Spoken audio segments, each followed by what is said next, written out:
strangle options from the back from the Kimura tie-off, okay? The first one we're going to do is a basic collar choke. Looks like this.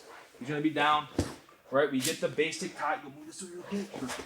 We get the basic perpendicular, right, like a plus sign here. My forearm comes through. Two arms come over. We grab the sleeve, and we want to pry this up, right? You'll feel a lot of leverage power here. My elbow's on his back.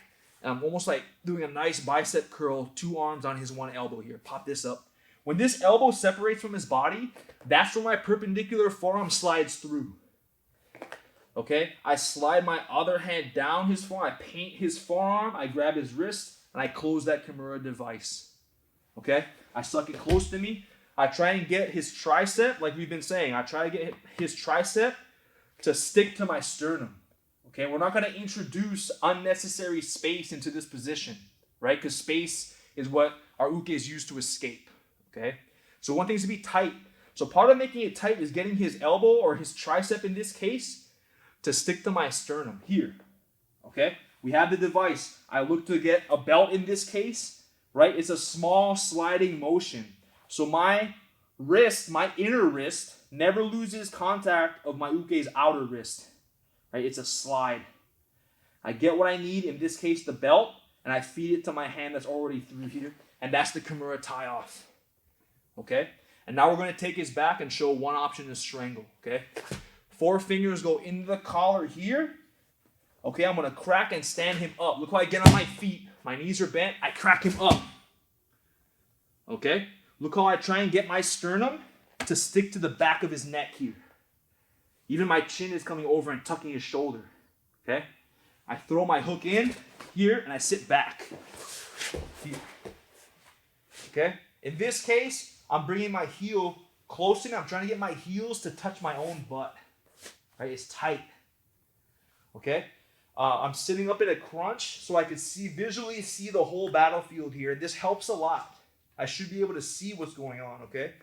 Sometimes in transition, a lot of veteran people will have their chins tucked, right? And because I'm here, I could see that. I could see his hand, I could see his ear and jawline, okay? But all you need is one lapse of judgment and time here. As soon as I see his chin come up or I see his chin separate from his collar, I know that my hand that's in the back could cut that angle and come in. And that's how fast and that's how easy it is to get the choke from the back, right? Why? Because I'm here positionally. I have the advantage of visually seeing the battlefield again, right? So if I see his chin pop up, I know I could come in. We're trying to get 4 fingers outside and our thumb in. Okay, say he's a veteran and keeps his head tucked. Okay, that's fine. My hand's going to come over his forehead, the crown of his forehead. I'm going to crack his head open. Okay, I'm using almost like the side of my forearm and the top of my forearm to open up his chin. Right? In that window, my thumb just has to close that gap. And look how I slide my forearm over his face. My thumb has that grip, and now we're ready for the collar choke. Right? So there's 2 ways to get to that collar choke.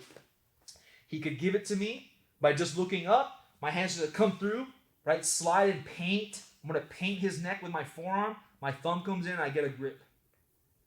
The second way I could get it is I could force and make it happen. My hand lets go, I come through, I reach, and I crack his head open. And look how I scrape my hand over his face, and my thumb comes in. Right, it's a fast transition.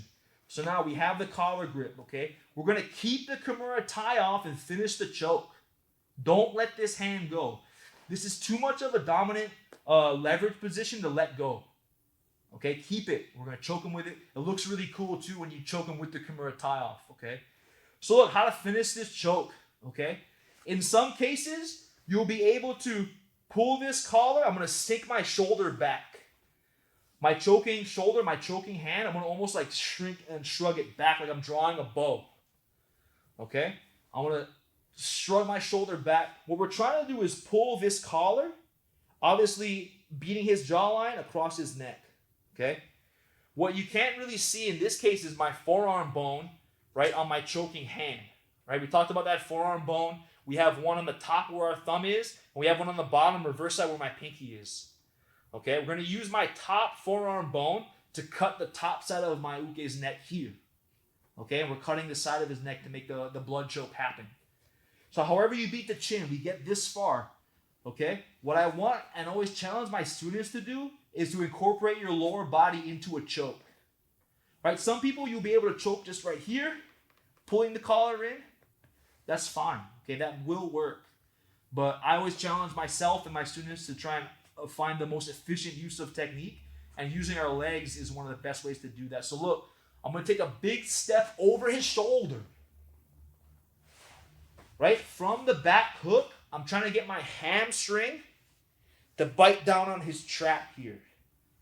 Right? And I guarantee you, if you're the uke, you could feel the difference. Right? It's like a door closing, it's a latch. This is one of the final things he's going to feel before the choke really gets tight. Okay? So I have the grip here. Again, you could finish it if you wanted to right here. But to make it next level tight, step over. Right? Big hamstring, bite that down. My heel goes into his sternum. Boom. Now look, I'm still not done. Two things we could do. I could take this limb and arm back. I'm going to put the top of my foot at the small of his back. Right? Look what that does to my opponent here. I have the Kimura tie-off again, which shows the versatility of this move. Right? This arm is dead. It's secured.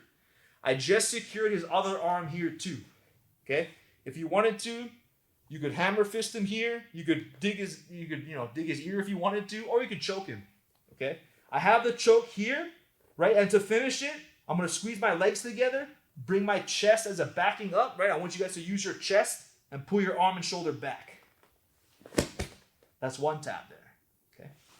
So say we're here and we step up, right? I'm going to close my feet here. So now my bottom leg, okay, is going to come and close my feet up. There you go. Nice and tight. Right? Look how he kind of sinks down almost too. I shuck him down. I close my feet up here. Right? And again, if I let things go, you can see how I incorporated my bottom hook, my top leg in the surrounding area of the choke. I'm trying to get my knees to touch each other. And as an uke, you're going to feel the difference for sure. Okay? So how to finish it with our legs. I have the choke on. I step up. I close my feet. Right? We squeeze. We get the strangle there. Okay? So that's kind of like your basic collar choke.